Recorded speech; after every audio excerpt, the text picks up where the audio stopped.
Hello.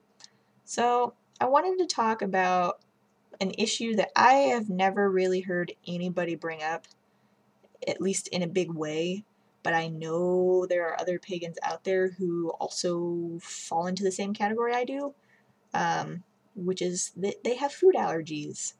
And I just wanted to bring up something that you, if you're lucky, don't have a food allergy and you may not think of. So this is sort of like thought-provoking time, like on my part. Um, every single year, and especially at this time of year, because of Halloween candy in particular, I feel like the list of things that I can eat gets smaller and smaller for me. And that's partly because not only do I have gluten intolerance, but I have lactose intolerance now. So I am very limited now just on candy that I can have. That doesn't even include like regular food that I can and can't eat. And as a pagan, I feel really bad and disconnected in a lot of ways by the fact that I can't take part in certain harvest ritual type stuff because I can't have wheat. And I just feel it's a sad feeling to realize, like, whenever I personally think of our ancestors and the things they did and the things they cooked and what was on their tables, bread was a huge, huge part of that. And bread is something that I very, very, very rarely get anymore because I'm not a good cook and it's expensive to make gluten-free bread. It's also hard to find gluten-free bread that tastes good. So I feel like I'm missing out on a big connector, especially during this time of the year with the harvest festivals. I feel very disconnected from a lot of the stuff that's going on. And that's not anybody's fault. I'm not trying to put blame on anyone. I'm just saying, like, it is a problem that I have that makes me really sad. And one thing that sort of makes that worse is if I ever show up to any sort of gathering, this is even in a non-pagan context, if I ever show up to any sort of gathering where people are partaking of food, 9 times out of 10, there is absolutely nothing at that gathering that I can have. And I am not making that up. I show up and every single food item on the entire table has gluten in it. Now I've got to worry about lactose stuff too, so it's probably even worse than it used to be. But I very, very rarely am ever able to eat anything, sometimes even the salad. If people like make the salad before they come to a thing and they put croutons in it, there goes my ability to eat like leaves, basically. Like, that is the best I can do. So I'm mostly bringing this up because if you are in charge of a group ritual, it's important to consider that other people may have food allergies, and when you don't include them in some way, I've been in that position.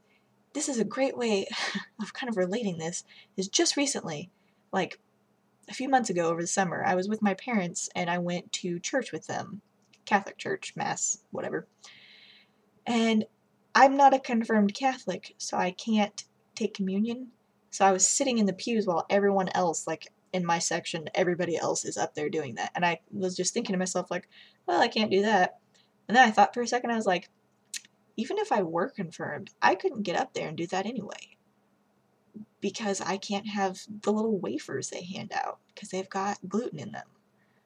And that made me feel really sad. And I realized I've never really been a part of group ritual, so I'm assuming here, but putting myself in that place, if I were at a ritual, especially during this time of year where it's really likely we're going to be trying to give thanks for all kinds of blessings from Mother Earth, and if we're trying to connect to our ancestors and sort of bring that feeling in, if everybody around me is eating bread, cakes and ale, taking part in libations, and I couldn't do that, I would feel so singled out and disconnected from everything rather than feeling like I'm a part of it.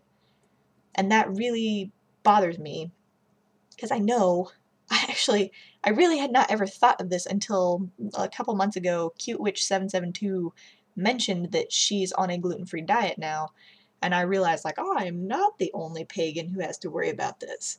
So, and it's not just gluten intolerance. There are all kinds of food allergies. And the majority of people don't have food allergies, so the majority of people aren't going to think about, they're just going to cook something that tastes delicious and bring it. And that's great.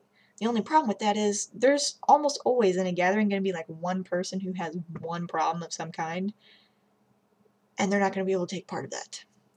So just keep this in mind if you are ever in charge of that, or anytime you're in charge of making any food for any reason, really.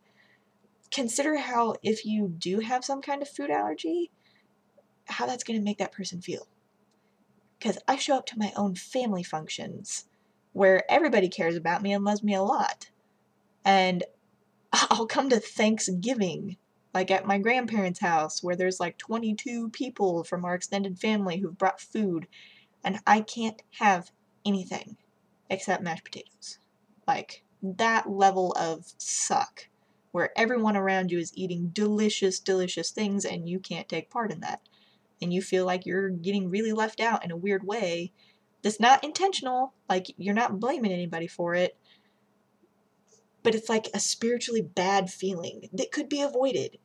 And the other thing I want to say about that is, don't go the total opposite and cook entire meals based around a food allergy, because I'll tell you, at least with gluten intolerance, when you try and compensate by using like rice flour or corn flour or quinoa or all kinds of different stuff, it's not going to taste very good to the people who are used to wheat flour.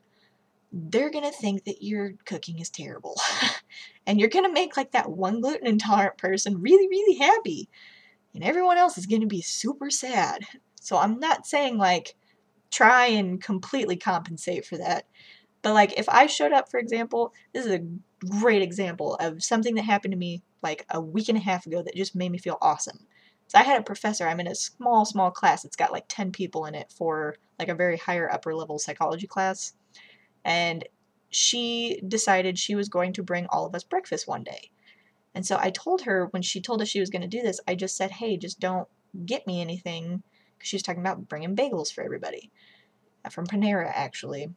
And I said, I can't have anything that has wheat in it, so I can't have any of the bagels, and I can't have the cream cheese even, because I'm lactose intolerant too.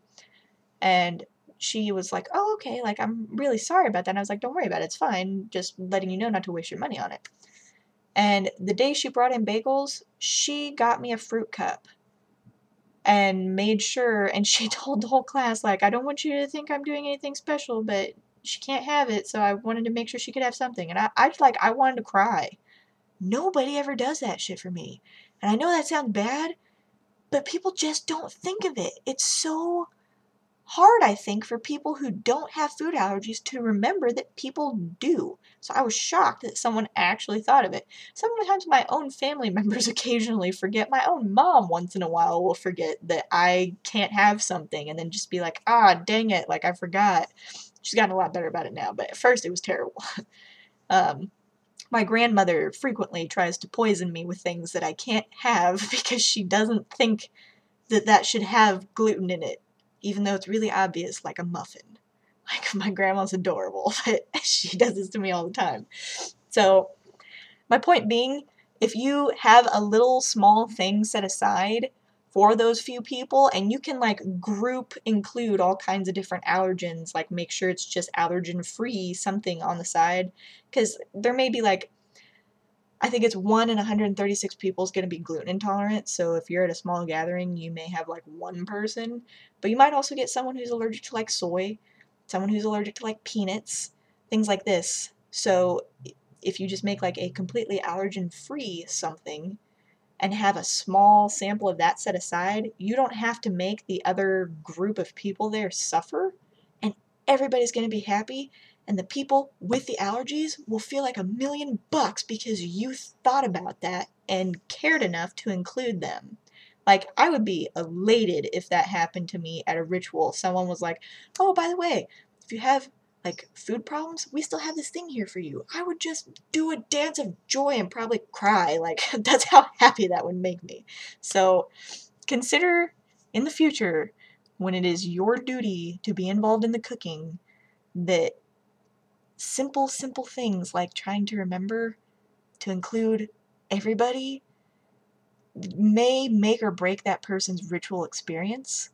And even if it's not, if it's just a gathering, that may be the deciding factor in whether or not that person has a good time and feels connected to everyone else, or if they feel totally alienated. Because that is the honest to God truth. So, if you have experiences like this, or have had things like this happen to you, or if you have a food allergy, or if you think I'm crazy and you just want to, I don't know, whatever, feel free to comment or video response, I guess, if you want. Like, I don't think, I'm not gonna force that one on you, but I would definitely appreciate hearing your thoughts in any way. So, nice talking to you.